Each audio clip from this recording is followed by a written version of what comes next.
semua tentang hukum. Jangan kemana-mana, cukup di sini aja. Kupas tahu, kupas tuntas tentang hukum. Kupas tahu, kupas tuntas tentang hukum. Hai Sobat Hukum, jumpa kembali dalam program Kupas Tahu, Kupas Tuntas tentang Hukum. Sobat Hukum, kejahatan dan kekerasan yang dilakukan oleh anak makin marak terjadi. Nah, anak yang berhadapan dengan hukum. Hari ini kita akan membahas terkait itu. Tentunya dengan narasumber yang sudah hadir pada hari ini, Bapak Bambang Irawan. Beliau adalah PK atau Pembimbing Kemasyarakatan pada Kantor Wilayah Kementerian Hukum dan HAM DKI Jakarta. Bagaimana Pak Bambang? Apa kabar hari ini? Sehat ya Pak ya? Oke Pak Bambang, menyikapi fenomena yang terjadi belakangan ini, anak berhadapan dengan hukum. Nah mungkin Sobat Hukum ingin tahu apa sih pengertian dari anak berhadapan dengan hukum itu sendiri? Silakan Pak. Anak yang berhadapan dengan hukum atau kenakalan remaja atau istilah lainnya itu juvenile delinquency adalah anak yang berkonflik dengan hukum ya. Atau anak yang menjadi korban daripada suatu tindak pidana tersebut, atau anak yang menjadi saksi daripada tindak pidana tersebut, dan anak tersebut telah mengalami masa usianya ada 12 sampai dengan 18 tahun. Kemudian model pelanggaran apa yang dilakukan atau kejahatan apa yang dilakukan, ada namanya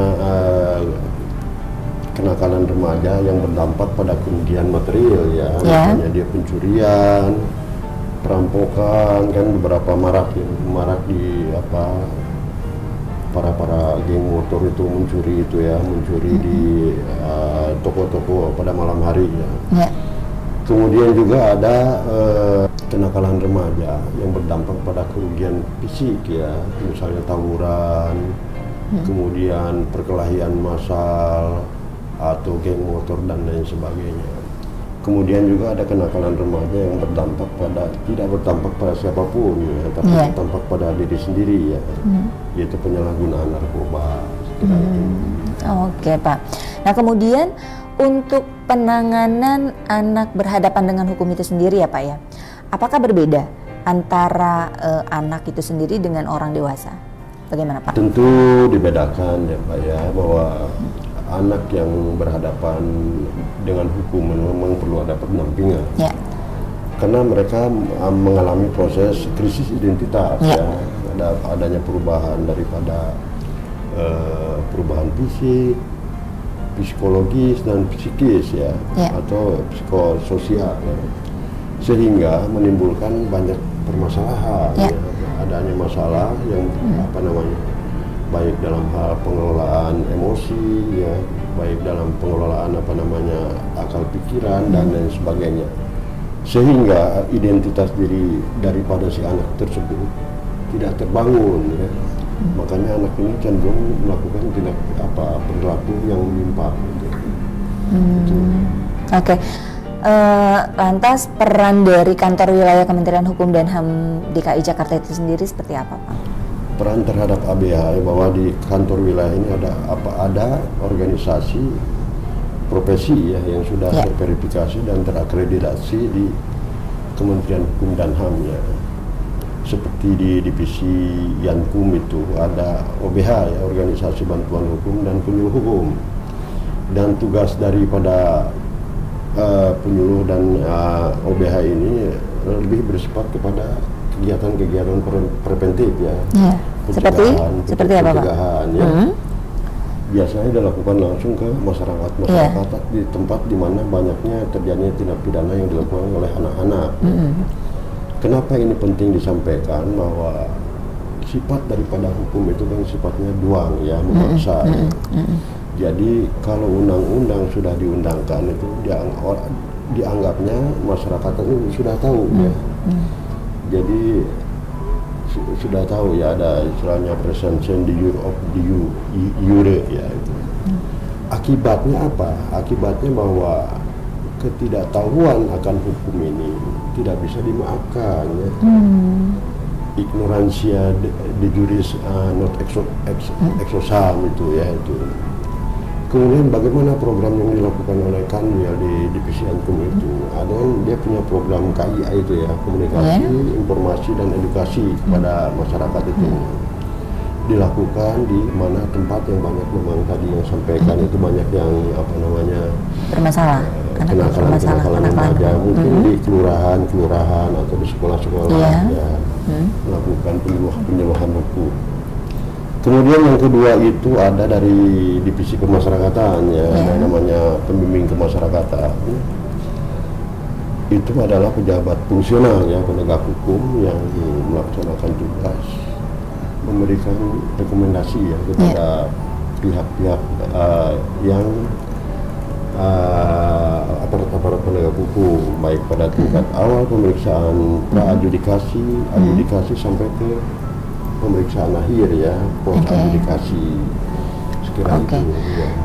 Baik, berarti saya tertarik dengan pembimbing kemasyarakatan tadi ya Pak, melakukan tugas berupa pembimbingan, pendampingan, kemudian juga pengawasan, dan hasilnya itu adalah bentuknya rekomendasi ya Pak ya, yang disampaikan. Seperti itu.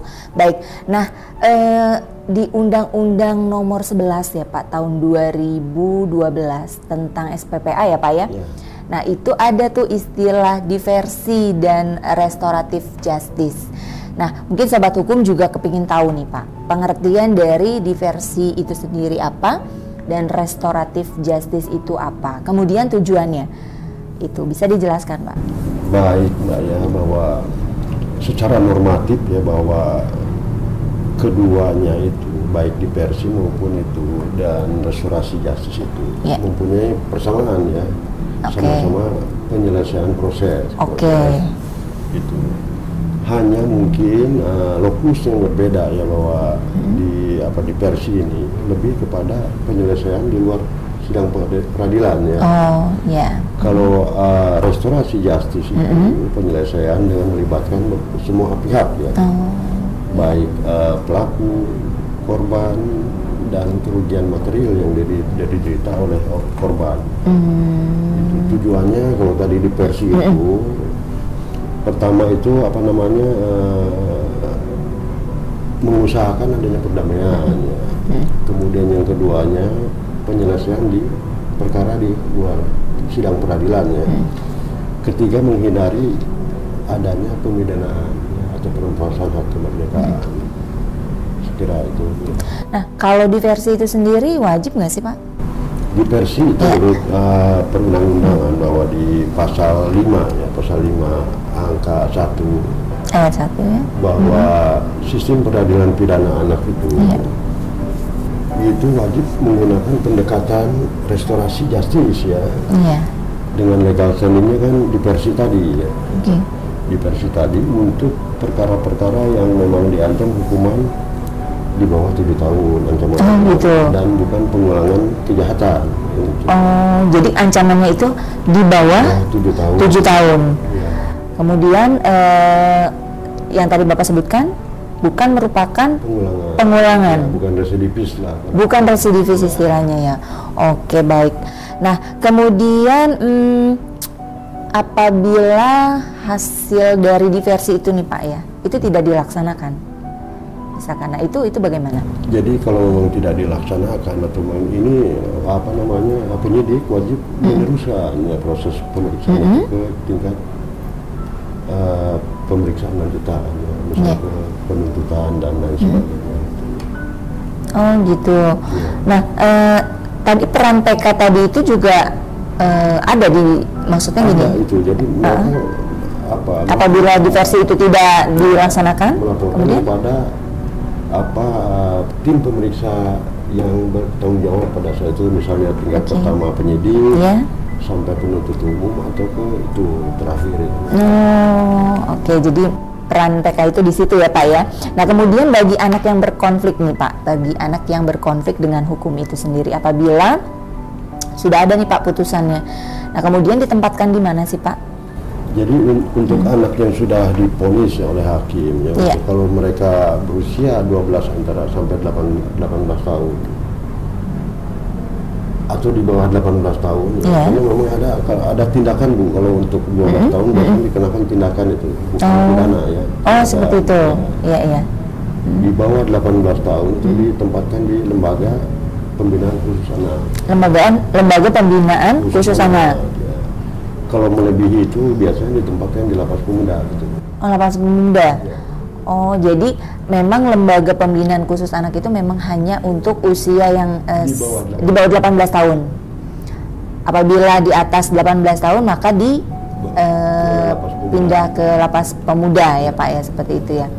Oke, nah kemudian pertanyaan terakhir nih Pak, apa sih harapan dari kantor wilayah Kementerian Hukum dan HAM DKI Jakarta itu sendiri terhadap masyarakat ya Pak ya, terkait tentang bahaya banyaknya ya, maksudnya banyaknya kasus yang melibatkan anak-anak seperti itu. Harapannya apa Pak? Ya, bahwa sesuai dengan arahan Kepala Kantor Wilayah beberapa bulan kebelakang ini, dalam sambutan-sambutan di beberapa tempat ya terkait dengan pelayanan hukuman, bahwa kantor wilayah berkomitmen terus ya untuk melaksanakan pembinaan hukum ya kepada siapapun di masyarakat luas dengan harapan bahwa masyarakat itu minimal mengetahui bahwa hukum itu penting sekali dilakukan. Minimalnya untuk norma kehidupan ya, kehidupan dan penghidupan daripada yang bersangkutan.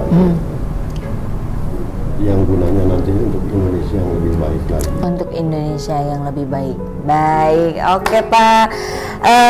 Terima kasih atas sharing ilmunya. Kita jadi tahu ya Sobat Hukum, apa sih itu juga pengertian dari diversi itu sendiri, kemudian restoratif justice, kemudian ABH itu apa.